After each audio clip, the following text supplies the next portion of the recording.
Herkese merhaba arkadaşlar. Bu akşam konuğumuz Aydın Sezer. Daha önce de birkaç kere yayın yapmıştık. Hoş geldiniz yayınımıza Aydın Bey. Hoş bulduk. İyi yayınlar Hediye Hanım. Teşekkürler davetiniz için. Ben de katıldığınız için teşekkür ediyorum.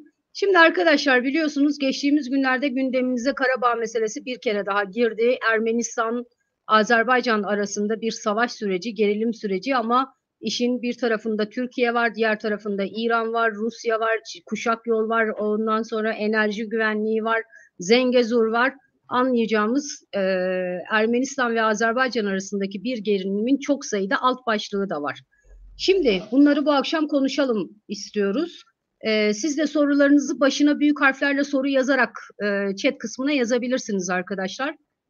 Aydın Bey isterseniz bir 2020'den başlayalım. İkinci Karabağ Savaşı'nı daha doğrusu biraz hatırlamakta fayda var. Elbette. Ermenistan'da Paşinyan'ın göreve gelmesiyle birlikte aslında 2018'de gelmişti göreve bu arada.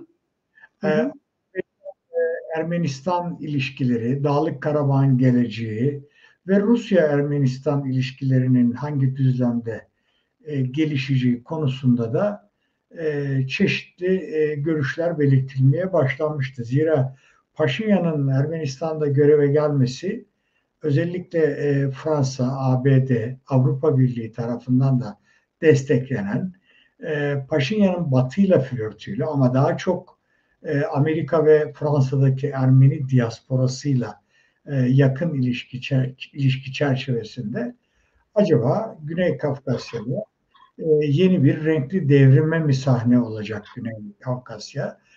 Ermenistan burada Rusya'nın boyunduruğundan kurtulabilecek mi? Rusya'nın arka bahçesinden çıkıp özgürleşebilecek mi? Gibi tartışmalar da başlamıştı. Nitekim Paşinyan'ın attığı bazı adımlar Kremlin'i oldukça rahatsız etti.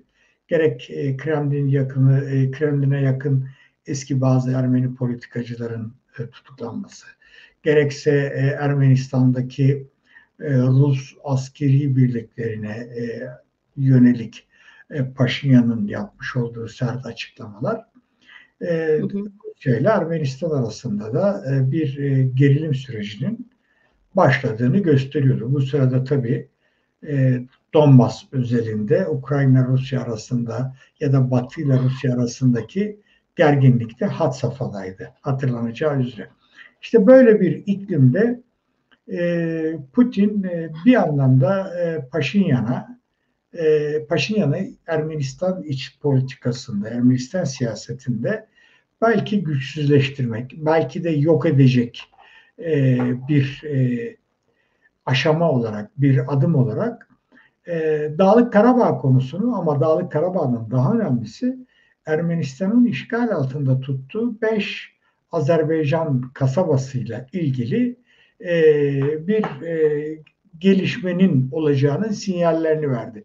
Bunu Lavrov da Putin de Dağlık Karabağ'ın farklı bir konu ama Ermenistan'ın işgal altında tuttuğu Azerbaycan topraklarının farklı bir konu olduğunu vurgulamaya başladılar. Ve nitekim ikinci savaş başladı. Ermenistan tabii ki Azerbaycan'ın saldırısı karşısında başta Rusya ve Kolektif Güvenlik Anlaşması olmak üzere ve Fransa, Amerika, Batı'dan bir takım destekler bekledi. Ama Rusya bu konuda adım atmadı. Hatta bu operasyon Azerbaycan sınırları içerisinde oluyor. Yapılacak herhangi bir şey yok şekliyle bir anlamda Azerbaycan ordusunun ilerlemesini zımni olarak da desteklemiş oldu. Ve nitekim 9 Kasım 2020'ye gelindiğinde işgal altındaki toprakların önemli bir bölümü kurtarılmıştı Azerbaycan tarafından.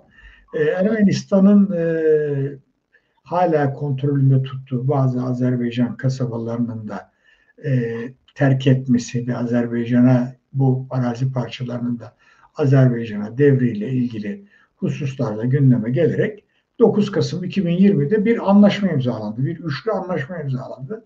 Üç ülkenin lideri imzaladı bu anlaşmayı. Bu hem ateşkes hem barış anlaşmasıydı. Dolayısıyla biz yaklaşık 30 yıldan beri süre gelen işgal altındaki topraklar konusunun bir şekilde masada ve sahada çözüldüğüne şahit olduk. Fakat işte bu noktada Dağlık Karabağ'la ilgili durum, statü aynen varlığını korudu ve üstelik Rusya bu bölgeye barış gücü adı altında asker yerleştirdi. Dolayısıyla orada yaşayan 100 binin üzerinde bir Ermeni nüfusun olduğunu, Ermeni asıllı bir nüfusun olduğunu belirtelim.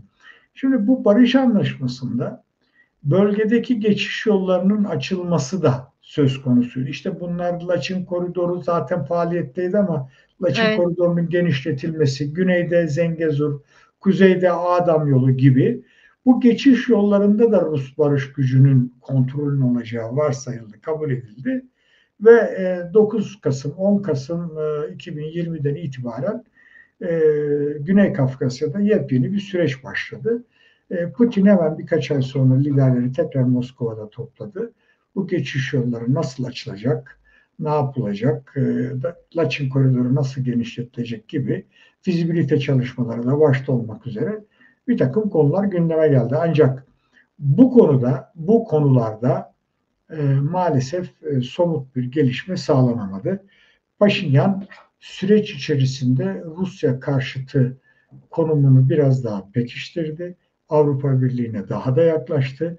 Hatta Ermenistan-Azerbaycan sorunları ve Dağlık Karabağ konusuyla ilgili olarak Brüksel'de de bir masa kurulmasının önünü açtı. Ekim 2020'de, 22'de, 2023 Mayıs ayında Brüksel'de de Ermenistan ve Azerbaycan liderleri bir araya geldi. Dolayısıyla Rusya'nın oyun planının dışında da Brüksel'de bir başka oyun planı sahneye konuldu. Tabii burada asıl güçlü olan Ermenistan tarafıydı. Çünkü bütün Batı diasporası ve Avrupa Birliği Ermenistan'ın arkasındaydı. Geçtiğimiz Mayıs ayında Paşinyan Brüksel'de Dağlık Karabağ'ın aslında Azerbaycan'ın toprak bütünlüğü içerisinde bir yer olduğunu kabul ettiklerini ifade etti. Ama oradaki Ermeni nüfusun geleceğiyle ilgili çok dikkatli ve hassas görüşmeler yapılması gerektiğini de vurguladı. Rusya buna çok büyük bir tepki gösterdi. Madem böyle o halde Rus barış gücünün Dağlık Karabağ'da ne işi var? Biz askerlerimizin hayatını neden tehlikeye atıyoruz gibisinden bir açıklama yaptı. Şimdi Rusya'nın Dağlık Karabağ'la ilgili pozisyonu yaklaşık 30 yıldan beri şuydu Hediye Hanım. Rusya, daha doğrusu Sovyetler Birliği dağıldıktan sonra Almata protokolünde 91 yanılmıyorsam Sovyet ardılı ülkelerin toprak bütünlükleri kabul edilmekle birlikte yani bu Azerbaycan, Ermenistan, Rusya tümü bu bölgeler içerisinde bulunan azınlıkların özerk cumhuriyetlerden gelen bir tanım, azınlıkların kendi kaderini tayin hakkının da olduğu kabul edildi. Dolayısıyla Rusya her zaman Dağlık Karabağ coğrafi ve siyasi olarak Azerbaycan toprağı olmakla birlikte oradaki Ermeni nüfusun kendi geleceğini tayin hakkı olduğu tezini de işliyordu. Ve bu tez ne Dağlık Karabağ Ermenileri ne de Ermenistan açısından da yeterli gözükmüyordu bu arada. Antiparantez bunu da ifade ediyor. Çünkü 30 yıl boyunca Ermenistan Azerbaycan'ın 5 ilçesinde işgal altında tutuyordu. Şimdi Rusya en son 15 Temmuz 2023'te çok sert bir Dağlık Karabağ açıklaması yaptı. Yazılı bir açıklama yaptı. Bu açıklama içerisinde ilgili ülkelerin Dışişleri Bakanlarının derhal Moskova'ya çağrılması da söz konusuydu. 23 Temmuz'da da Ermenistan ve Azerbaycan Dışişleri Bakanları Moskova'da Lavrov'la görüştüler ve yayınlanan ortak deklarasyonda yıl sonuna kadar bir kapsamlı barış anlaşmasının imzalanması ve bu anlaşmanın da Moskova'da Putin'in huzurunda imzalanması gibi bir çağrıyla sona erdi. Yani Rusya bir anlamda ultimatum verdi. Ve hemen başbakan yardımcıları bir araya gelsin, bu süreç başlasın dendi. Ama Ağustos ayında ve Eylül ayında biz gördük ki Paşinyan Rusya ile ilişkileri germe konusunda birkaç adım daha attı. Birdenbire Amerika ile sembolik de olsa bir askeri Tatbikat yaptı, evet. önleme açıklaması yaptı. Bu çok şaşırtıcıydı Rusya açısından. Gerçi bu tatbikat uluslararası barış gücüne katılımla ilgili gerçekten sembolik bir tatbikattı. 80 ABD askeriyle 200 küsur Ermeni askerinin katılacağı bir tatbikattı. Ama tabii Azerbaycan'ın Ortak Güvenlik Anlaşması Örgütü üyesi Ermenistan'ın Ortak Güvenlik Anlaşması Örgütü üyesi olduğunu hatırda tutalım. Bununla da yetinmedi. Uluslararası Ceza Mahkemesi'nin Roma statüsünü Evet. üretme yolunda bir adım daha attı ki bu da Putin Erivan'a giderse tutuklanmasını gerektirecek bir süreçti. Nitekim bu 2 gün önce Ermenistan parlamentosunda da kabul edildi. Şu anda Cumhurbaşkanı'nın onayında. Bir başka konu Paşinyan Ukrayna-Rusya savaşında Ukrayna'ya daha sempati gösteren bir tavır sergiledi. Eşi hanımefendi de Kiev'e gitti. Dolayısıyla Rusya açısından bardağı taşıran neredeyse artık bütün damlalar sahnelenmiş oldu ve birdenbire Azerbaycan'ın mayına basarak ölen ve şehit olan Azerbaycan sivil ve polislerinin intikamını almak amacıyla ya da terörist unsurları cezalandırmak amacıyla yaptığı operasyona şahit olduk. Evet. Burada enteresan nokta şu, Azerbaycan'ın operasyon yaptığı bölge Rus askerinin barış gücü olarak görev yaptığı bölge. Tam da Ve oraya gelecektim. Siz buyurun, sözünüzü tamamlayın, bir şey sormak istiyorum burada. bu da gösteriyor ki Bakü ile Moskova arasında bu konuda bir anlayış birliği ya da bir uyum söz konusu. Rusya yine açıklama yaptı. Azerbaycan kendi topraklarında operasyon yapıyor dedi. Zaten oranın Azerbaycan toprağı olduğunu Paşinyan da söyledi dedi. Ve 24 saatlik bir süre içerisinde yine Rusya'nın marifetiyle bir ateşkes ilan edildi ama o ateşkesten sonra da tabii ki Ermenistan Dağlık Karabağ'da bir direniş söz konusu olmadığı gibi bölgede yaşayan tüm Ermeniler de Dağlık Karabağ'ı terk etmeye başladılar. Bugüne kadar gelinen süreçte de bu oldu. Bugün 2 tane kritik gelişme var. Son 2 cümle olarak söyleyeyim. Bir tanesi Putin bugün Valday konuşmasında aynen az önce ifade ettiğim şekildeki cümlesini tekrar etti. Orası zaten madem Azerbaycan'ın toprağıydı, an meselesiydi Azerbaycan'ın tatbikat yapacağı. Yani bunda şaşıracak bir şey yok dedi. İkincisi de bugün yine Avrupa Parlamentosu Azerbaycan'ı kınayan bir karar aldı. Yaptırım gücü yok. Kınadı resmen hem Ermenilerin göçü hem de oradaki askeri operasyon. Bunun üzerine de bizim dışişleri birkaç dakika önce işte anlamsız bir açıklama gibisinden sert bir cevap verdi.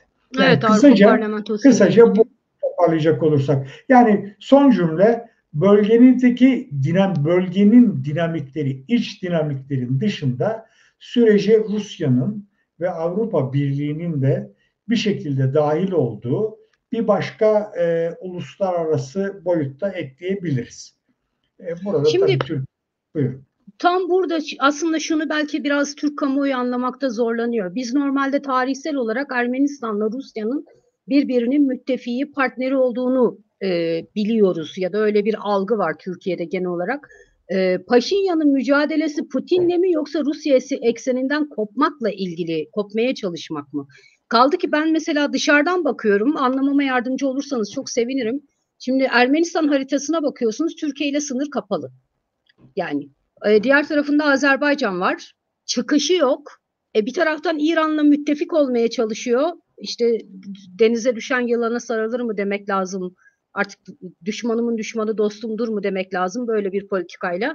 Peki böylesi bir süreçte Türkiye ile sınırlar hala kapalıyken Avrupa ülkelerine yaklaşmaya çalışmasının nedeni ne olabilir Ermenistan'ın? Yani şu anda gördüğümüz kadarıyla Ermenistan Avrupa ülkelerinden istediği desteği de alabilmiş değil. En son Fransa silah göndereceğiz vesaire falan dedi ama bu geçti artık hani o süreçte. Böyle bir durum da söz konusu. Şimdi Hediye Hanım, Ermenistan'da yaşayan Ermeni vatandaşların birkaç tane şanssızlığı var üst üste gelen.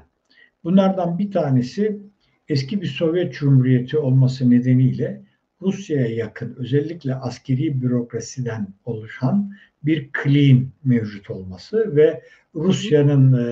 Rusya ile ilişkilerin sürdürülmesi. Sizin de ifade ettiğiniz gibi hep bizim de sandığımız gibi Ermenistan-Rusya ilişkilerinin mükemmel bir düzeyde gelişmesi ve devam etmesine yönelik bir beklenti. Kaldı ki 2,5-3 milyon Ermeni vatandaşı da Rusya'da yaşıyor.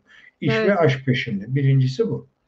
İkincisi, Ermeni vatandaşları bir de bulundukları bölgede özellikle Türkiye karşıtı bir temelde işte 1915'ten Ağrı Dağı'nın Ermenistan'ın doğal sınırları içerisinde olduğu vurgusuna kadar giden bir anayasa perspektifiyle diaspora tarafından kışkırtılan mı desem, desteklenen mi desem, Evet. sürekli kullanılan mı desem bir boyutta. Dolayısıyla bugün bir Ermeni aydınıyla konuştuğunuz zaman benim konuştuklarım arasında bir numaralı sorunu diaspora olarak görenler de var.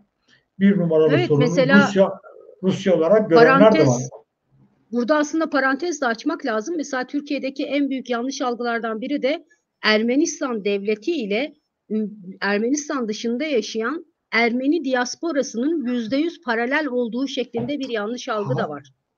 şimdi yanlış bir algı var. Bir defa İstanbul'da, Türkiye'de yaşayan bizim Türkiye Cumhuriyeti vatandaşı Ermenilerden bahsetmiyorum. Ermenistan Tabii tabii. vatandaşı Ermeniler var Türkiye'de yaşayan.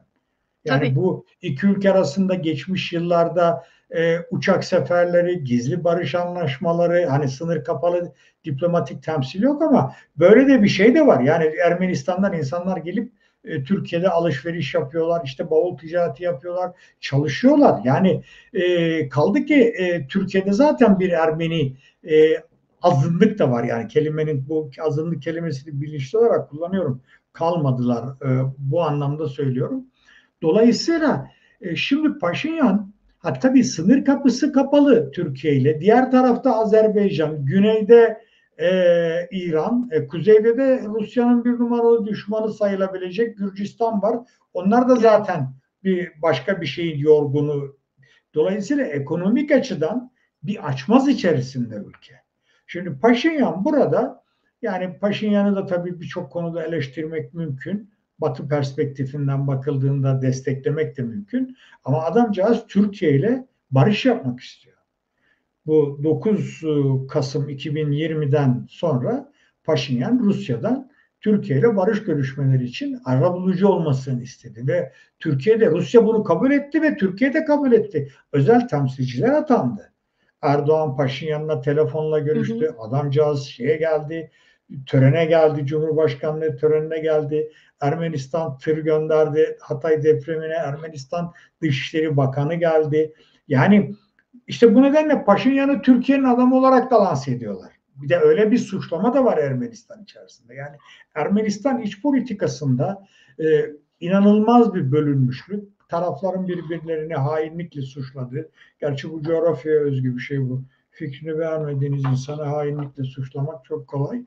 Böyle bir süreç de var. Şimdi dolayısıyla Türkiye'nin açık söylemek gerekirse 2020'den sonra yaptığı en önemli şey Ermenistan'la bir barış sürecine başlamış olmaktı. Çünkü Türkiye'nin bakın yani burada şunun altını birkaç kez çizerek söylemek lazım. Türkiye'nin doğudaki sınır kapısı Ermenistan'la ilişkilerini düzeltmesi Türkiye açısından da çok önemli bir hamle. Bu Evet. geçiş yolları açısından, koridorlar açısından, enerji yolları açısından, Türkiye'nin Güney Kafkasya'da etki alanını geliştirmesi açısından. Çünkü Türkiye, Azerbaycan tek millet, iki devlet, kardeşlik. Tamam, bunu bir tarafa koyuyoruz ama Türkiye'nin Ermenistan'la da ilişkilerinin iyi olması Dağlık Karabağ'dan tutun Azerbaycan-Ermenistan ilişkilerine katkı sağlayacak bir başka bir boyut haline gelecek. Yani Ermenistan Tabii. evet coğrafi olarak, iktisadi olarak Türkiye'nin yanında çok küçük bir ülke ama Türkiye için çok önemli bir atlama taşı olabilecek bir ülke konumunda. Ve Hı bir hı. an önce bunun bugün bile yani ortalığın Avrupa Birliği'ne, Fransa'ya bırakılmadan önce Türkiye'nin bu konuda çok acilen adım atması gerekiyor. Yani ben açık söyleyeyim, Dağlık Karabağ'dan Ermenistan'a gelen göçmenlere AFAD'dan Kızılay'a kadar Ermenistan'a bir defa yardım yapılması gerekiyordu. Bunun teklif edilmesi gerekiyordu. Bu sınır kapısının açılması gerekiyordu. Nitekim Hakan Fidan da konuştu Ermenistan Dışişleri Bakanı ile Evet. geçtiğimiz günlerde. Bu da çok önemli. Şimdi Türkiye kendisini geri çektiği zaman ortalık işte bu İspanya'da yapılması beklenen Almanya, Fransa, Avrupa Birliği yani Fransa'nın bölgede olmasının sebebi hikmeti diaspora baskısı. Başka bir şey değil. Şimdi dün Fransa Tabii. açıklama yapıyor Dışişleri Bakanı. Silah vereceğiz, yardım yapacağız. Bugün de Charles Michel açıklama yapıyor. İşte biz diyor sığınmacılara yardımcı olmaya çalışacağız. Ya kardeşim yani siz Ermenistan'la ilişkinizin hangi düzeyde olduğunu hukuki bazda masaya yatırdığımız zaman şunu görüyoruz. Komşuluk politikası kapsamında Ermenistan Avrupa Birliği'nin. Ama Azerbaycan ve Gürcistan da o kapsamda. Yani burada bir diskriminasyon yapmanın da bir anlamı yok. Bugün Azerbaycan'ı kınıyorlar mesela. O da komşuluk politikası kapsamında Avrupa Birliği'nin. Dolayısıyla Olması yani gereken öyle. Batı'nın klasik hani ona Çifte çifte standardı. standartı da demeyeceğim artık. Yani cehaletten başka bir şey değil. Ya da bilinçli bir Ermenistan özellikle bu Brüksel görüşmeleri işte bu Dağlık Karabağ nedeniyle Paşinyan'ın bugünkü birkaç kere de darbe girişimine maruz kaldı adamcağız. Bu konuma getirdi. Yani Batı'nın bölgeyle ilgili bilgisi, aklı, arka plan bilgisi çok sağlıklı değil. İşte Türkiye'nin burada bu fırsatı kaçırmaması gerekiyor. Bu arada şunu da söyleyeyim. Azerbaycan'ın da elinde çok büyük bir fırsat var. O Dağlık Karabağ'dan göçen Ermenilerin bir bölümünü orada tutmak için mutlaka bir şeyler yapması gerekiyor. Buna teşvik diyebilirsiniz, e, maddi manevi yardım diyebilirsiniz, siyasi özerklik diyebilirsiniz bölgeye, Azerbaycan vatandaşlığı diyebilirsiniz. Yani o bölgenin tamamen Ermenilerden arındırılmış bir bölge olarak Azerbaycan'da kalması elbette çok önemli ama oradaki Ermeni azınlığın mevcudiyeti Azerbaycan'ı çok daha güçlü ve çok daha değerli bir ülke yapacak Batı ile olan Tabii. ilişkilerinde, Rusya Uluslararası ile olan toplum açısından. ilişkilerinde. Yani oradaki belli bir nüfusu tutmak için çaba sarf edilmesi gerekiyor. Orta ve uzun vadeli çıkarlar açısından. Yani Türkiye ve Azerbaycan açısından çok büyük bir fırsatta kaçıyor şu anda. Onu da antiparantez söyleyelim. Rusya ve Putin tabii gelişmeleri hayır halkla izliyor. İşte Batı'nın kucağına düşerseniz başınıza bunlar geliyor. Hatta daha da ileri gidiyorlar. 2008'de Gürcistan yaptı. Abhazya ve Güney Ossetya gitti. 2014'te Ukrayna yaptı. Kırım gitti. 2022'de Ukrayna yine yaptı. Donbas gitti. Şimdi de Dağlık Karabağ gitti gibi bakıyor. Bu arada Tabii. tabii şunu da ifade edelim. Azerbaycan'la e, Rusya arasında Bakü-Moskova ilişkileri de hiç öyle yabana atılır bir boyutta değil. Kelimenin tam anlamıyla bir stratejik ortaklık var. Hatta Tabii. geçen gün bir Rus gazeteciye bir ifade kullandım. Önce çok şaşırdı, sonra da aslında dedi doğru da söylüyor olabilirsiniz dedi. Ben Putin-Lukashenko ilişkileriyle Putin-Aliyev ilişkilerini kıyasladım ve Aliyev-Putin ilişkilerinin çok daha sağlam temelde olduğunu söyledim. Yani bu kadar aşırı ya da bu kadar ekstrem bir ifade kullandım ve ben buna gerçekten de inanıyorum. Yani Ya gerçekten zaten bunun mesela sembol arayacak olursak eğer Şoygu'nun bizzat gidip de Azerbaycan'la imzaladığı bir güvenlik strateji anlaşması var. Onun dışında zaten Rusya'nın son dönemde İsrail'le birlikte hep İsrail'i konuşuruz ama Azerbaycan'ın silahlandırma meselesi var. Bütün bunlar yan yana koyduğu zaman enerji bir enerji var, enerji meselesi var. Lukoil var, Zaten doğalgaz var. Şu anda zaten bugün Rusya'nın Azerbaycan'a muhtaçlığı da var Ukrayna Savaşı sonrası. Çünkü Rus doğalgazının, petrolünün üçüncü ülkelerde işlenip Avrupa'ya satılması için neresi en uygun seçenek? Elbette ki yanı başındaki Azerbaycan O da gibi. seçeneklerden bir tanesi. Evet, evet Evet. doğru. Şu anda Ee, mesela bugün bir haber vardı. Rusya Lukoil bizim İzmir'deki SOKAR'ın rafinerisine tekrar ham petrol göndermeye başladı. Orada hmm, işliyorlar ve Avrupa'ya satılıyor mesela. Orada da bir evet. Azerbaycan-Rusya işbirliği söz konusu. Kesinlikle. Şimdi koridorlar meselesine gelmeden önce birkaç tane soru var. Onlara bir bakalım isterseniz. Sonra koridorlar meselesine gelelim mi? Ne dersiniz Tabii Aydın tabii Bey? nasıl isterseniz. Şimdi Ruken Hanım demiş ki Ermenistan'da Paşinyan'a karşı Rusya tarafından bir darbe öngörüyor musunuz? İki kez denendi. Gerçi Rusya biz arkasında yokuz dedi ama darbe olmasa bile Paşinyan'ın bugünkü konumunu ne kadar sürdüreceği çok belirsiz. Bugün Paşinyan yine parlamentoda konuşurken yani benim istifamın çözüm olacağını bilsem hemen istifa ederim filan da dedi ama yani Paşinyan'ın işi çok zor. Paşinyan'ın yerine Rusya yanlısı bir grup göreve geldiği zaman belki Rusya tekrar Dağlık Karabağ defterini yeniden açmak isteyebilir. Tabii burada Azerbaycan'ın karşısına alarak değil. Ben darbeyi açıkçası geçtiğimiz haftalarda da bekliyordum. Onu Hı söyledim de hı. bazı yayınlarda. İki kez de böyle bir girişim oldu. Ama başarısız oldu.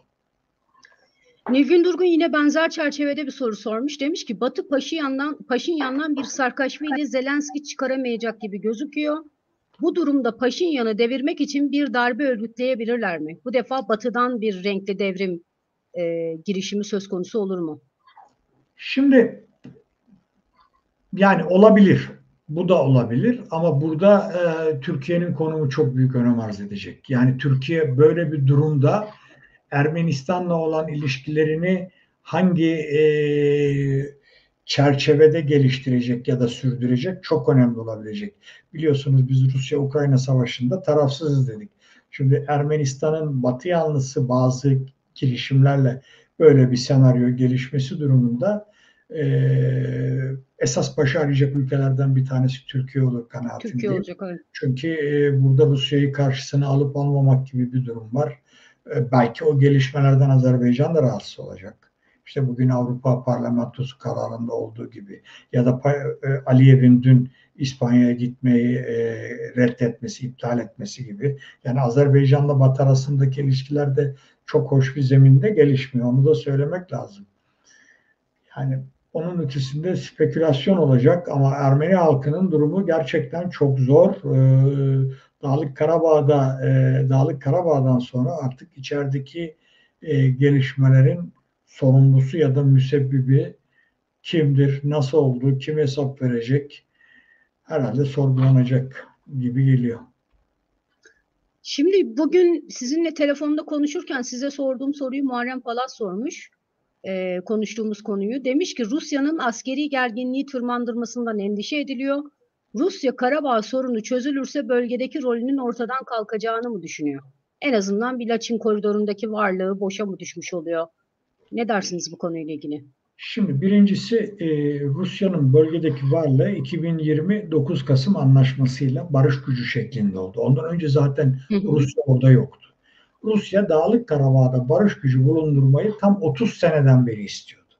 Ancak bu olmadı.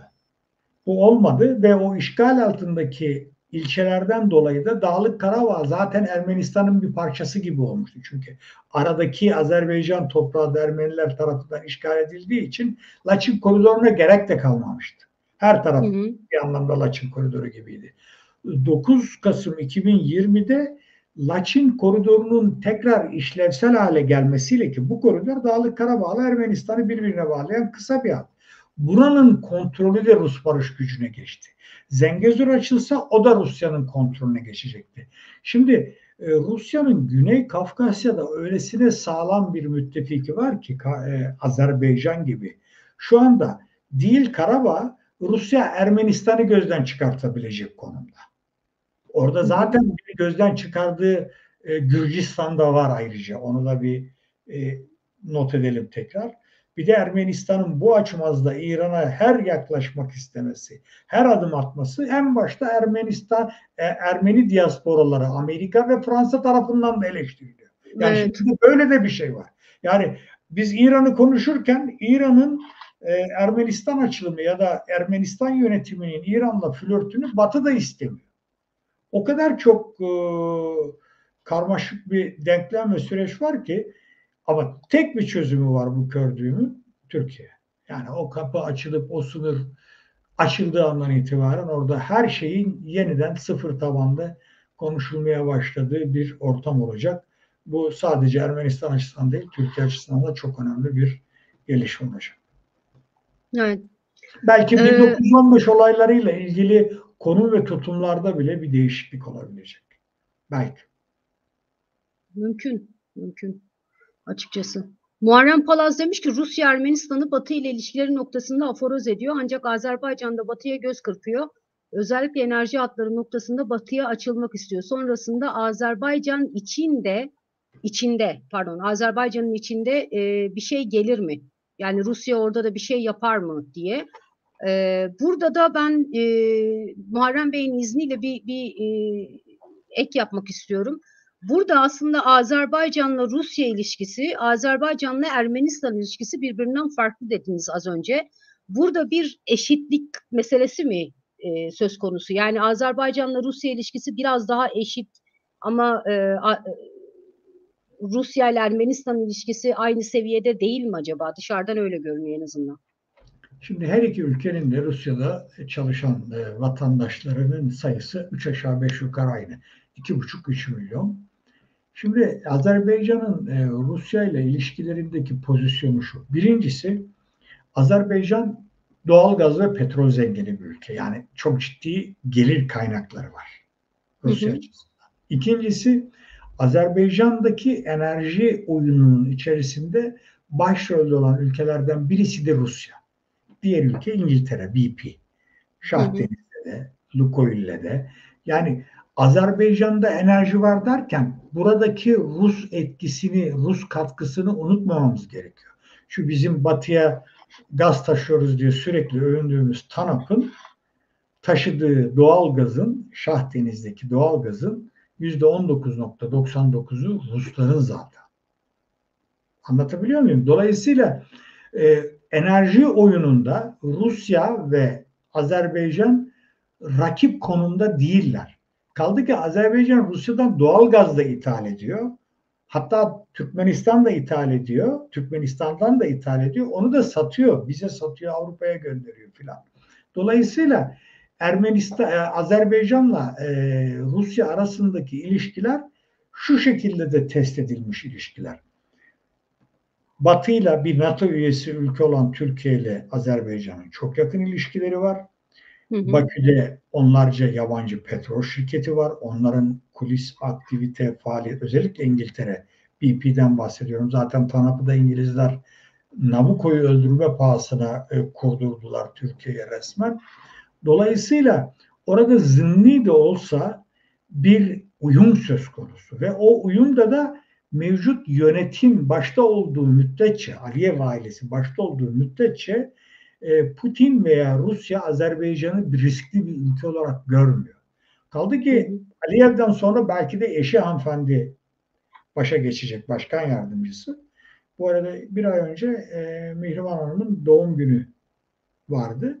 Putin bir sayfalık bir kutlama mesajı yazdı. Sizin şahsınızda Rusya-Azerbaycan ilişkilerine yaptığınız katkı işte şöyle büyüktür, böyle büyüktür. Yani sanki bir devlet başkanına yazıyormuş gibi. Dolayısıyla süreç içerisinde Azerbaycan'da da Aliyev sonrası dönemde de demokratikleşme süreçleri ne olur, ne olmaz, Batı ile flört eden politikacılar çıkar mı, çıkmaz mı? O zaman Kremlin Azerbaycan değerlendirmesinde değişiklik olur mu olmaz mı? Elbette onu da zamanı geldiğinde konuşulacak konular olur ama bugünkü şartlarda Azerbaycan Kremlin açısından en güvenilir eski Sovyet Cumhuriyetleri içerisinde en güvenilir ortak durumunda. Çünkü Hı burada hı. Aliyev'in kendisi bir Sovyet eliti aileden gelen birisi. Evet. Tahsili Rus hariciyesine diplomat yetiştiren bir okuldan mezun ve orada öğretim üyeliği olan birisi. Dolayısıyla o başka bir konumda. Yani Aliyev ailesinin mevcudiyeti Putin'in mevcudiyetiyle eş zamanlı gittiği müddetçe en sağlam Kremlin partneri diyebiliriz Azerbaycan için. Gasım Salahov demiş ki hocama saygılar. Türkiye barışma niyetini Türkiye ile zannedersem neden 2020 savaşı sonrasında başladı? 2008'de Aliyev'e rağmen barış görüşmeleri ileri gitseydi Karabağ sorunu nasıl çözülürdü? Enerji konusunu mu engeldi? Enerji konusu mu engeldi? Değildi. Ama şu vardı. Bizim 2008-2009 Ermenistan'la barış müzakereleri ve gizli anlaşmaları biz Azerbaycan'a rağmen yaptık. Yani bir defa Azerbaycan'ın bilgisi dahilinde ya da ilgisi dahilinde atılmış bir adım değildi o. Bir defa bunu söyleyelim. Biz orada şunu ümit ediyorduk. Biz tekrar Ermenistan'la diplomatik ilişkileri tesis edersek 90'daki gibi, bu arada Ermenistan'ın bağımsızlığını ilk tanıyan ülkelerden birisiyiz. Biz o 5 rayon, 5 ilçe işgal edildikten sonra Ermenistan'la ilişkileri kestik. Dağlık Karabağ yüzünden değil. Bakın bu çok önemli bir detay ya da ayrıntı. Biz Dağlık Karabağ sorunu devam ederken Ermenistan'ı tanıdık ama Ermenistan-Azerbaycan savaşından sonra 5 ilçenin işgaliyle birlikte biz hem sınır kapısını kapattık hem de tanımayı kaldırdık. Şimdi o dönem Azerbaycan-Türkiye ilişkileri öylesine gerildi ki stadyuma bayrak sokulmamasından tutun da Bakü'deki Türk şehitliğinden Türk bayrağının indirilmesine kadar. Ya hasbelkader o gün oradaydım. Ve Aliyev gitti Kremlin'le Putin'le çok kapsamlı bir gaz anlaşması, stratejik işbirliği anlaşması yaptı. Bizim Ermenistan'la imzaladığımız protokoller Türkiye Büyük Millet Meclisi'ne gelmeden önce Ermenistan Anayasa Mahkemesi tarafından bazı maddelere uygun bulunmadı. Özellikle de Ağrı Dağı'nın Ermenistan'ın doğal toprak parçası olduğu, sınırların oradan şey yaptığına dolayı. Dolayısıyla Ermenistan'da bir sorun çıkınca zaten biz de yürürlüğe koymadık. Ama ondan sonra biz bunu maalesef bunun üstünde ısrarla duruyorum ve sürekli tekrarlıyorum. Bunu Azerbaycan-Türkiye yakınlaşmasının sağlanması için TANAP projesini kabul etmek durumunda kaldık. Nabuco'nun ölümü anlamına geliyordu bu. Şimdi TANAP projesi Azerbaycan gazını batıya taşıyor. Bunda ne var? İşte Türkiye'den geçiyor filan diyoruz ama bu proje Türkiye'yi koridor yaptı. Yani bu projenin içinden geçen doğal gazı başta BP olmak üzere Şahdeniz Konsorsiyumu yani Ruslar, biz, İranlılar pazarlıyor. Alıcı batıda, satıcı doğuda, Türkiye'den bu hat geçiyor. Biz bile bu hatta para ödeyerek doğalgaz alıyoruz. 2 sene önce İran gazından dolayı biz gazsız kaldığımız zaman TANAP'tan Avrupa'ya gaz aktı. Biz de baktık sadece. Oysa şimdi biz hep enerji merkezi olmak istiyoruz.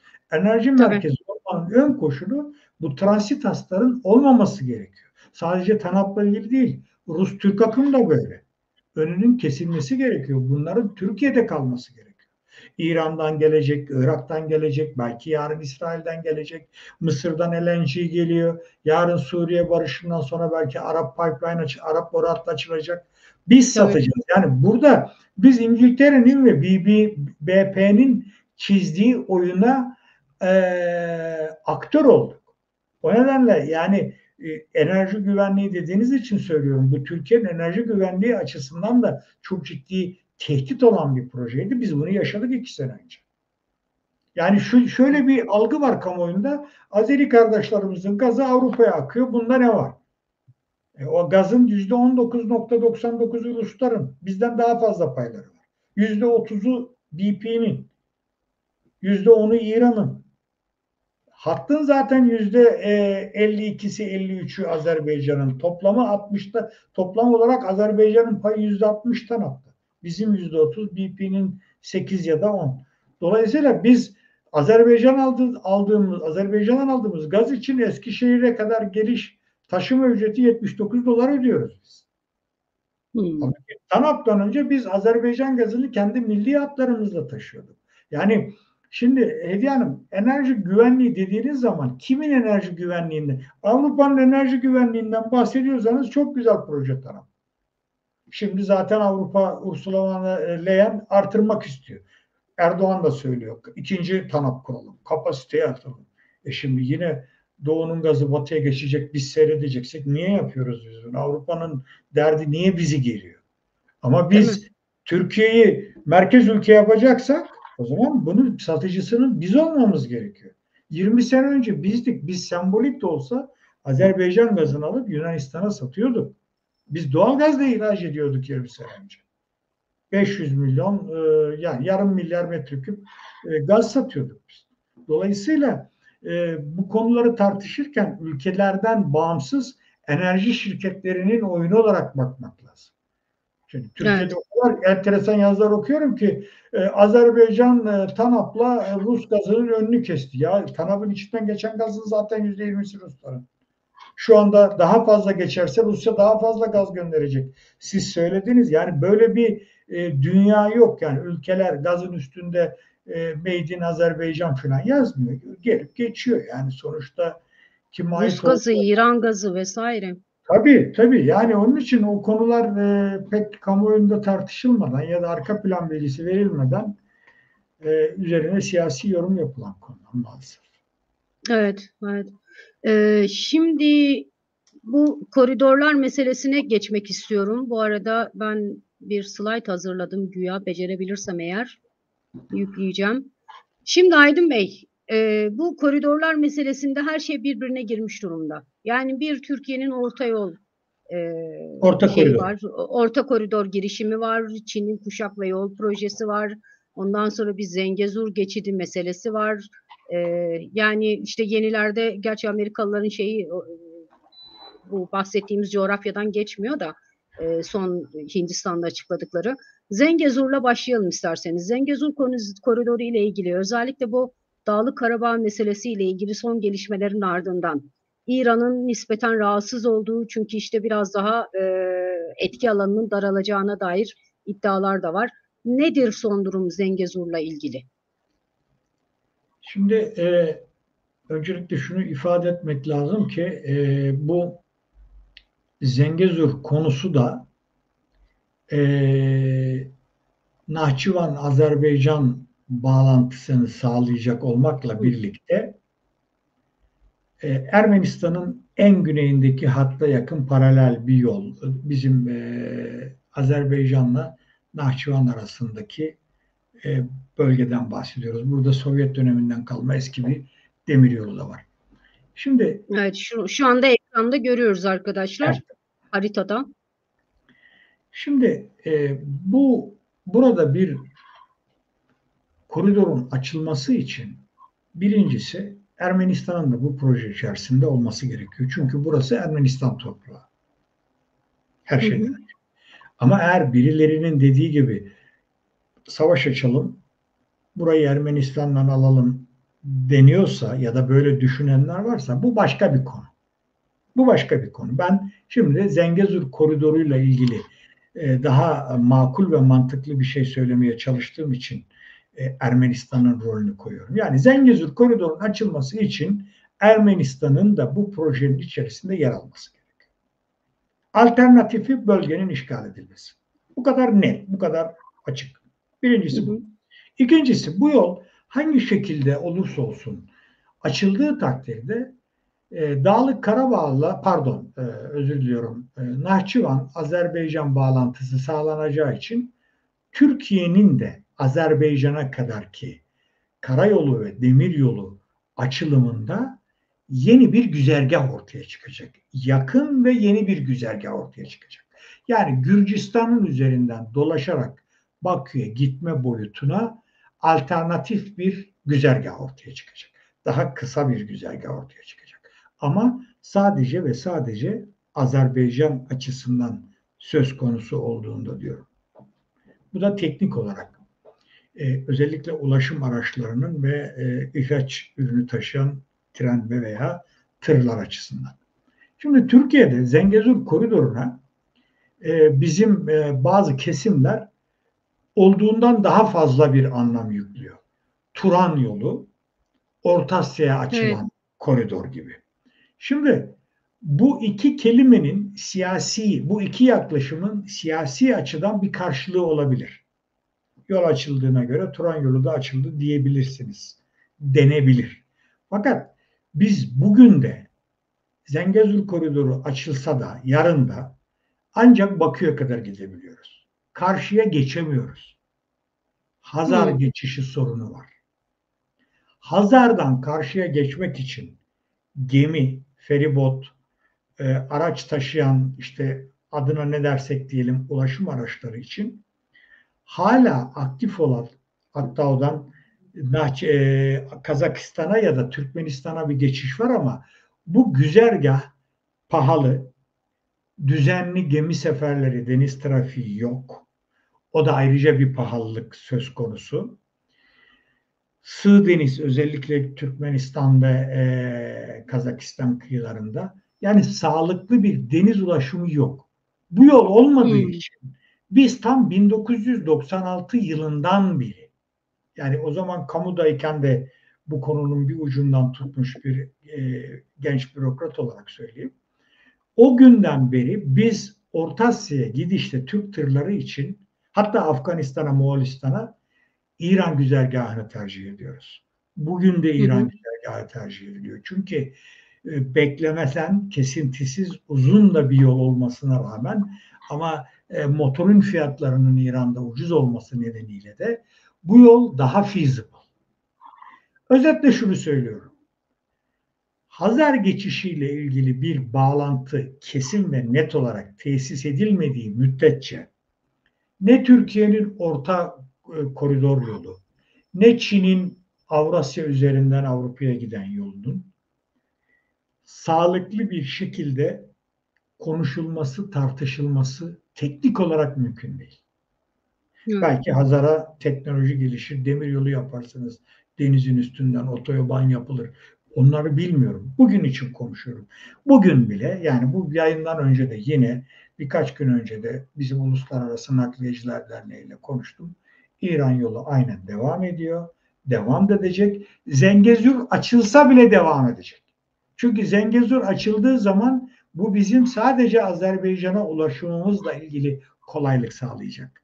Bakü'den karşıya geçişimizle Zengezur arasında doğrudan bir korelasyon yok. Ama tekrar ediyorum, siyasi olarak, söylem olarak, eylem olarak orası Turan yoludur, Zengezur şöyle bizimdi eskide.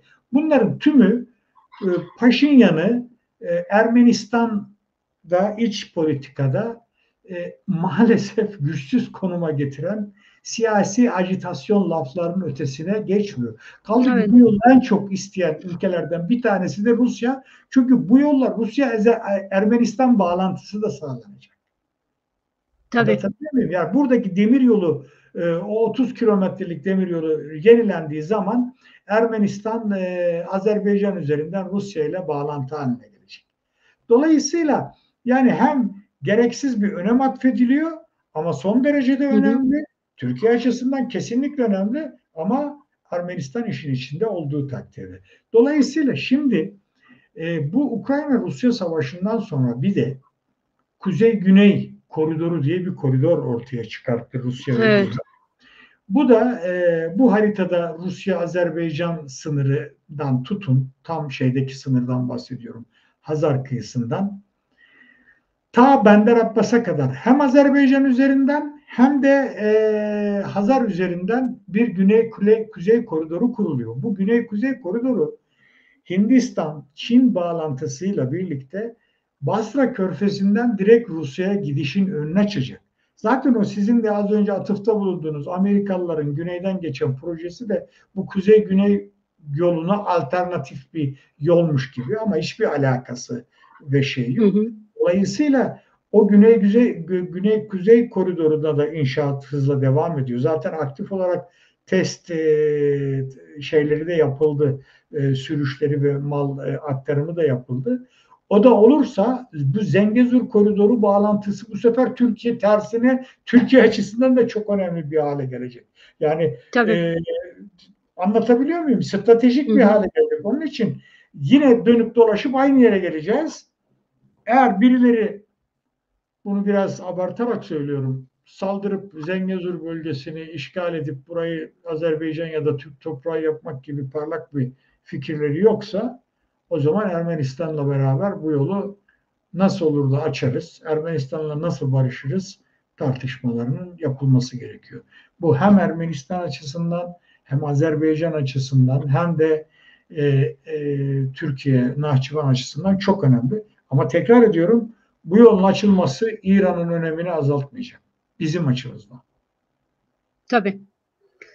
Şimdi Zengezur'la ilgili birkaç soru var. Ondan sonra Türkiye'nin Orta Koridor girişimine gelmek istiyorum ben. Serdar Aktun'a, bunu daha sonra alacağım Serdar Bey sorunuzu. Evet, bakalım. Evet, Sefa Yücel mesela demiş ki, Aydın Hocam, en son Sayın Erdoğan Zengezur koridorunun İran'dan geçebileceğini ve onların da olumlu karşıladığını söyledi. Bu alternatif mümkün mü? Elbette mümkün. Yani Dağlık Karabağ'dan, pardon ya, çok özür diliyorum. Sürekli Dağlık Karabağ diyorum. Nahçıvan'ın güneyinden, İran'ın içinden Azerbaycan'a da bir bağlantı sağlanır. Teknik olarak bu da mümkün. Ama burada Ermenistan'ın dışlama politikası devam ediyor olur. O zaman yani bunun kimseye bir yararı olacağını sanmıyorum. Kaldı ki şu anda mevcut durumda zaten biz Gürcistan üzerinden Kars-Tiflis demiryoluyla demiryolu da çalıştırabiliyoruz o bölgede. Dolayısıyla burada esas önemli olan Ermenistan'la barışın sağlanması ve bunun Türkiye'nin inisiyatifinde yapılıyor olması önem arz edecek. Evet. Muharrem Parlaz demiş ki, Zengezur koridoru Ermenistan'ı da kapsayarak bölge ülkelerinin ekonomik yönden kalkınmalarına katkı sağlama ve barışçıl bir proje olarak değerlendiriliyor. Bu amacına ulaşabilir mi? Ulaşabilir Ulaşması lazım. aslında. Evet, Ulaşması niye lazım. Yani ulaşmasın? en tek çıkar yol herkes açısından bu. Türkiye açısından da bu. Yani tamam, Ermenistan'ın coğrafi olarak küçük, ekonomik olarak geri kalmış bir ülke olması falan filan ama bizim sınır komşumuz ve Türkiye'nin yatırım potansiyeli, yatırım açlığı çerçevesinde bakıldığında burada Ciddi bir potansiyel taşıyor. bugünkü ekonomik durumumuza bakarak konuşacak olursak, yani hiç de öyle ihmal edilecek bir bölge ve parça değil. Kaldı ki burası Güney Kafkasya. Yani burada yukarıda Gürcistan'la da bizim ilişkilerimiz çok iyi. Zaten Tabii. biz 3+3 platformunu öneren, biliyorsunuz, Gürcistan, Azerbaycan, Ermenistan 3+3 Rusya, İran, Türkiye, bunu da öneren biziz. Yani bizim burada, yani şunu nasıl ifade edeyim bilmiyorum ama bizim Rusya ile flört halinde mi bölgeye bakışımız netleşecek, yoksa bir NATO ve Avrupa Birliği ülkesi olarak mı bölgeye bakışımız netleşecek? Hangisinde Azerbaycan yanımızda mı, karşımızda mı, neremizde olur? Ya bizim böyle bir açmazımız var ama biz buna rağmen, yani Türkiye'yi eleştirmek için söylemiyorum. Yani Rusya-Ukrayna savaşındaki tutumumuz da ortada. Yani burada Türkiye'nin milli çıkarlarının neyi gerektirdiği çok net bir şekilde ortada. Kesinlikle. Ve Ukrayna Savaşı, yani Rusya-Ukrayna Savaşı bence Türkiye hariciyesinin son 10 yıldır neredeyse yaptığı en doğru, en sağlıklı politikaydı. Aynı şeyi niye Kafkasya'da, Güney Kafkasya'da yapmasın yani. Serdar İşte bunu, Aktun'a buyurun. buyurun. Hayır, buyurun siz. Bir soruya geçecektim ben. Siz üstelik dediniz. İsterseniz tamamlayın lafınızı. Üstelik 2008-2009'da, yani Erdoğan'ın başbakanlığı, Abdullah Gül'ün Cumhurbaşkanlığı döneminde Davutoğlu'nun da marifetiyle, o da Dışişleri Bakanıydı, biz bu yolda adım da atmış bir ülkeyiz. Şu andaki fiziki ve siyasi şartlar 2008-2009'un çok çok ötesinde. Çok Kesinlikle. daha olumlu bir hava var ortada. Bir defa Türkiye ile diyalog kurmak isteyen bir Paşinyan var. Eğer Kesinlikle. alırsa görevde. Ve şöyle bir şey de var. Ben mesela birkaç ay önce, belki 2 ay olmuştur, bir Ermenistan hani siyaset uzmanıyla konuşmuştum.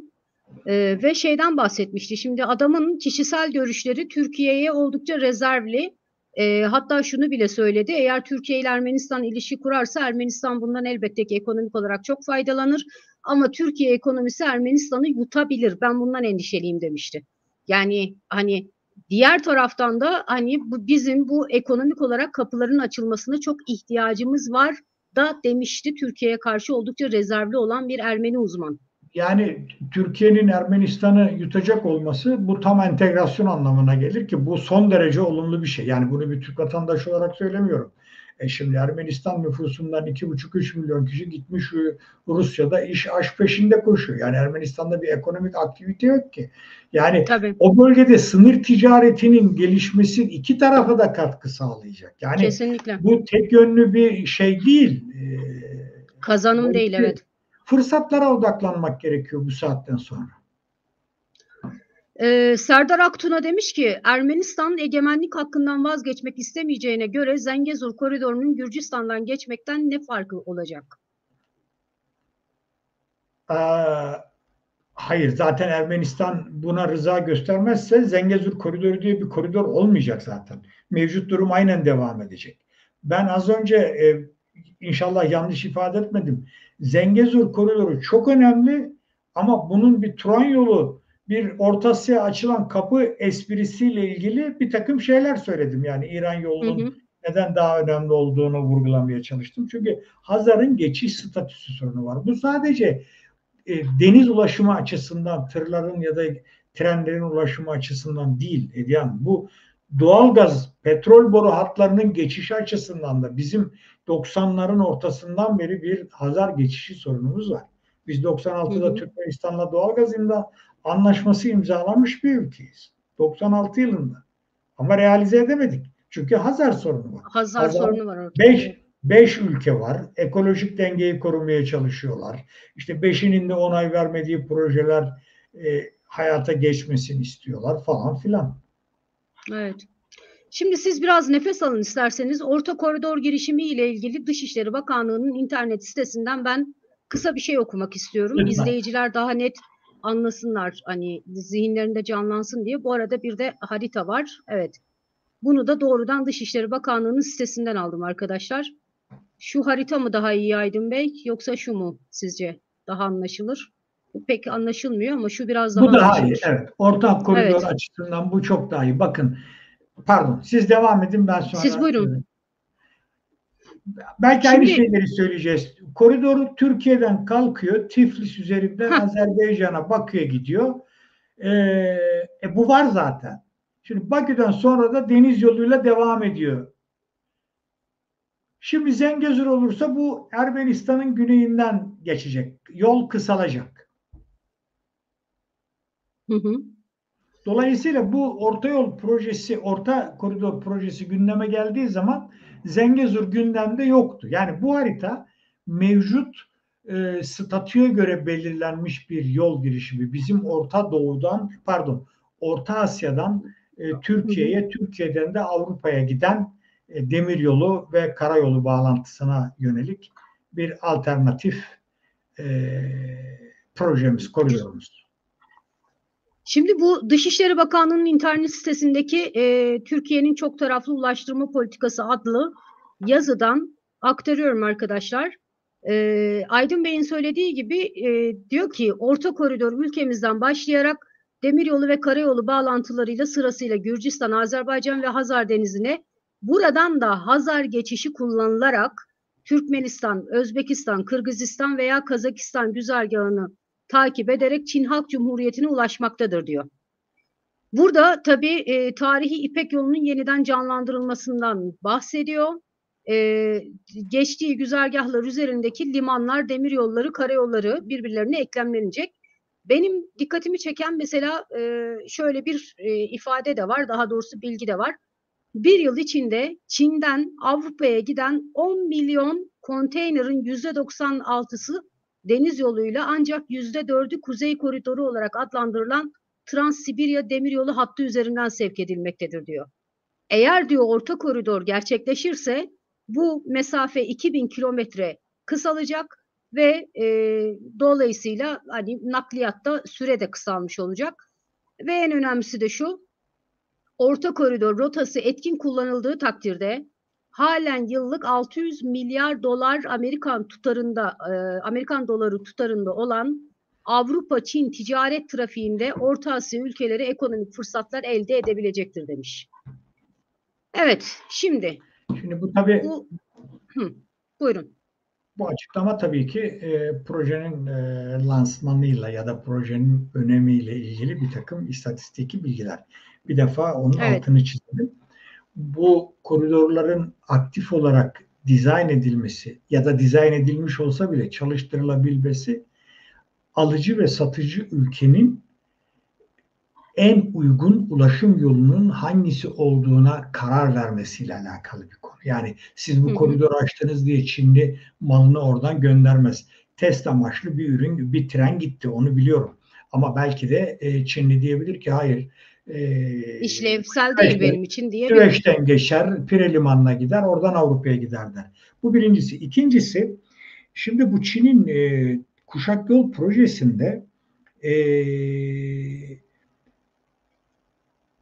iki tane farklı boyut var. Bunlara bu tek kuşak yol projesiyle ilgili özellikle Çin, Orta Asya, Batı Asya ekonomik koridoru dediğimiz koridorlardan bir tanesi bu.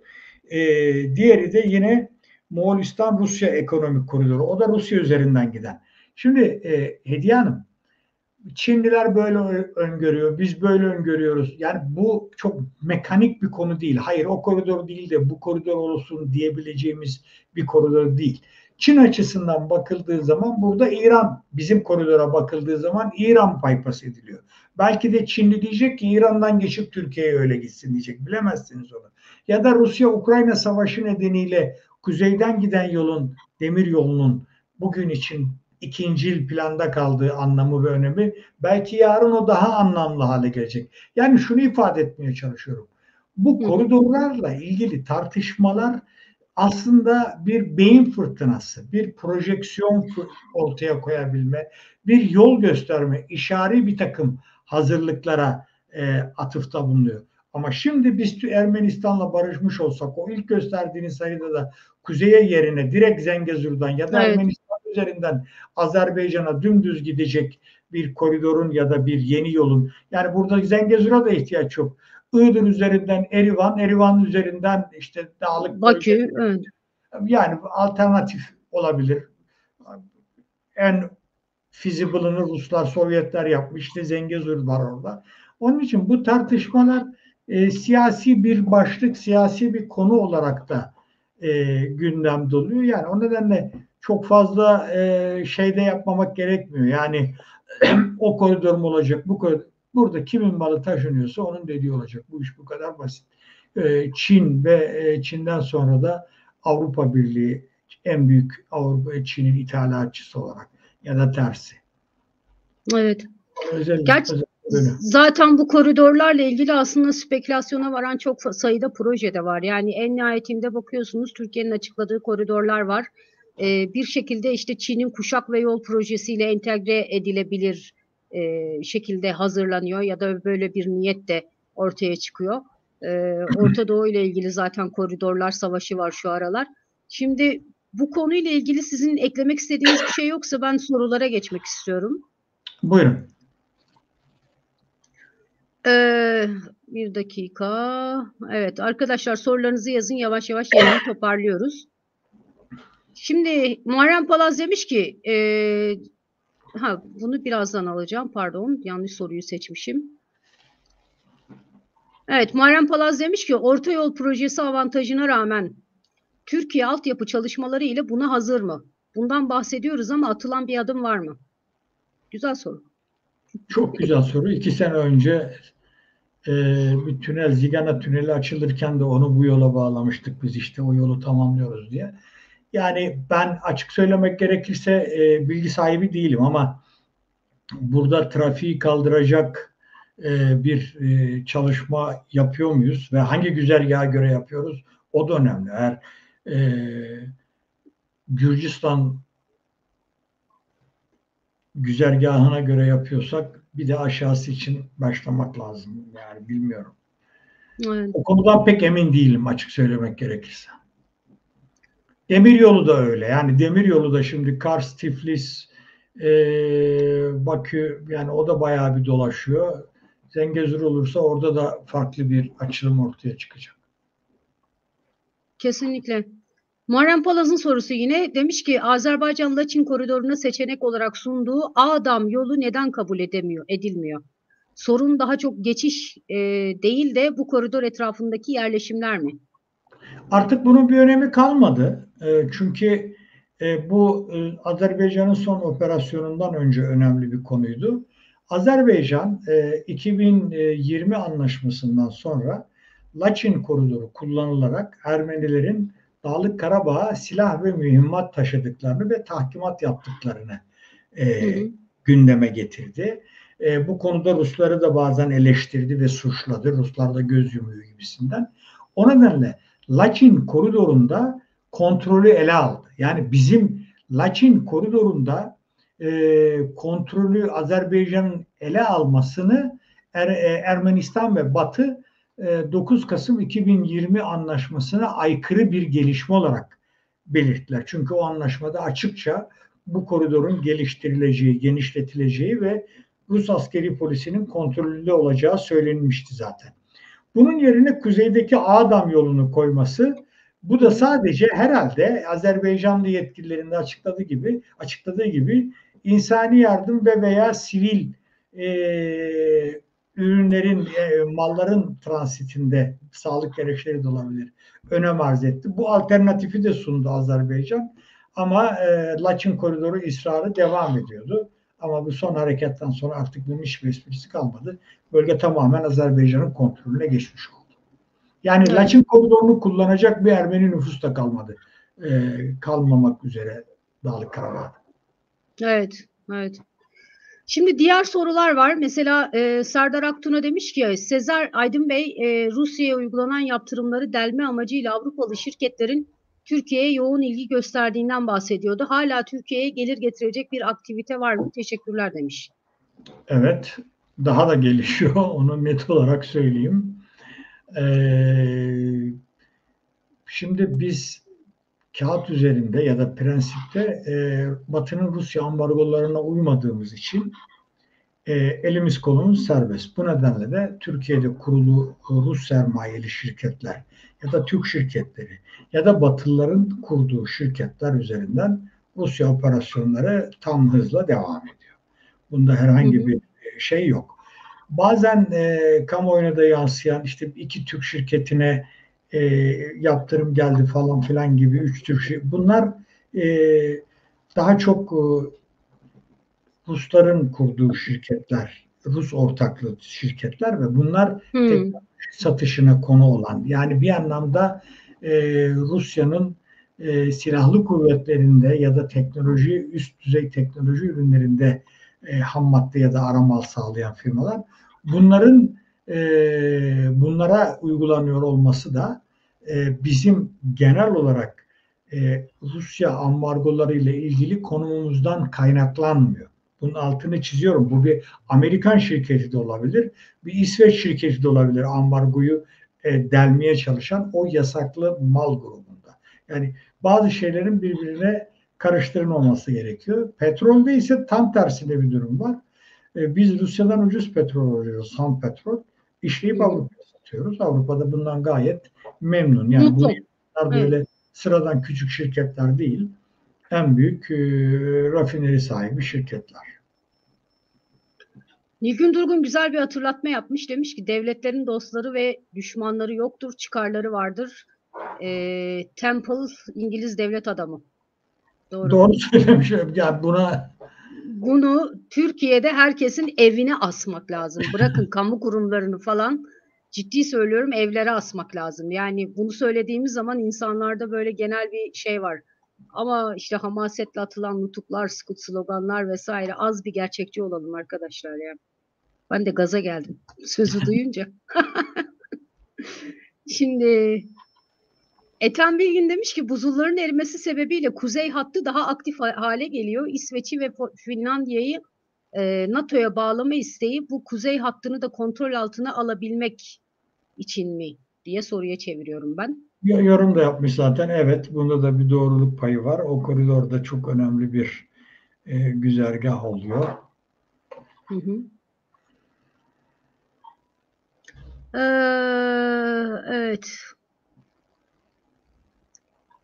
Evet arkadaşlar, şimdilik bu kadar. Aydın Bey, çok çok teşekkür ederim verdiğiniz bilgiler için. Ben teşekkür ediyorum. Çok güzel bir yayın oldu. Çok da bilgilendirici bir yayın oldu. Sizin böyle işte ya şuna da değinseydik iyi olurdu, bu soruyu da atladın hediye diyeceğiniz herhangi bir şey var mı? Eklemek istediğiniz. Türkiye'nin, atlamadık hiçbir şeyi de, Türkiye'nin acilen Ermenistan'la ilişkileri düzeltip bölgede siyasi ve ekonomik açıdan etkili bir konuma gelmesi için en uygun fırsat ve zamandayız. Avrupa Birliği ile Rusya bu konuda da kapışmış durumdalar. Evet. Dolayısıyla yetkililere bir kez daha duyuralım. İzleyen yetkili varsa evet, duyurmuş olalım. Kayıt alanlar olduğunu biliyorum. Sonra izlenmek üzere de şu anda cevap verecek Evet, konuda muhtemelen. değillerdi. Doğrudur. Çok teşekkür ederim Ben tekrar Aydın teşekkür Bey. ediyorum. Çok sağ olun. Başka yayınlarda görüşmek dileğiyle. Ağzınıza İnşallah. sağlık. Hoşça kalın. İyi yayınlar tekrar. Evet arkadaşlar, bu akşam çok kıymetli bir isimle Aydın Sezer'le birlikteydik ve gerçekten bence çok verimli bir yayındı. Bu arada Nilgün Durgun kanalımıza destek olmuş. Teşekkür ederiz Nilgün Hanım. Aynı şekilde Muharrem Palaz destek olmuş. Sağ olun Muharrem Bey. Engin Çelik üye olmuş, yeni üyemiz. Serdar Aktuna yine yeni üye olarak aramıza katılmış. Siz de hoş geldiniz Serdar Bey. Engin Çelik demiş ki Töre Hoca ile Afganistan programı yapacak mısınız? Yapabilirim aslında arkadaşlar. Afganistan programı ister misiniz? Gelecek hafta yapalım mı? Böyle bir töre usulü, törenin kendine has üslubuyla güzel bir Afganistan yayını yapabiliriz aslında. Eğer Afganistan yayını istiyorsanız bu yayının altına yazın isterseniz. Ee, Ya da neyse işte ben en iyisi şey yapayım. Anket oluşturayım da siz orada yazın görüşlerinizi. Topluluk sekmesine bir bakın arkadaşlar. Evet arkadaşlar, kanala destek verenler ve yeni gelenler için yeni gelenlere hoş gelmiş. Kanala destek verenlere de teşekkür ederim. Evet, Sefa Yücel, dün Suriye'de büyük olaylar yaşanacak demiştiniz. 24 saat sürmedi. Sahayı yakından izleyince arkadaşlar. Bu arada Suriye'de yine büyük şeyler olacak. İzlemeye devam edin. Tamam, o zaman Nilgün Durgun isteriz demiş Töre Sivrioğlu'yla. Muharrem Palaz da isteriz demiş. Tamam, ben bir töreyle konuşayım arkadaşlar. Gelecek hafta onunla bir yayın yapabiliriz. Engin Solakoğlu buradaymış. Hoş geldiniz Engin Bey. Teşekkür ederiz siz de vakit ayırıp izlediğiniz için yayını. Evet arkadaşlar, çok teşekkür ederim hepinize. Sorularınız ve yorumlarınız gerçekten her yayında olduğu gibi çok iyiydi. Bu konuyla ilgili gurur duyuyorum gerçekten izleyici kitlemle. Çok ama çok kaliteli bir kitlem var. Şanslı yayıncılardan biriyim bu açıdan. Hepinize sorularınız ve yorumlarınız için teşekkür ederim. Yarın akşam ben yine Orta Doğu gündemi programıyla burada olacağım. Suriye meselesiyle ilgili de derli toplu genişçe bir konuşacağız yarın akşam. Kendinize iyi bakın. Hoşça kalın.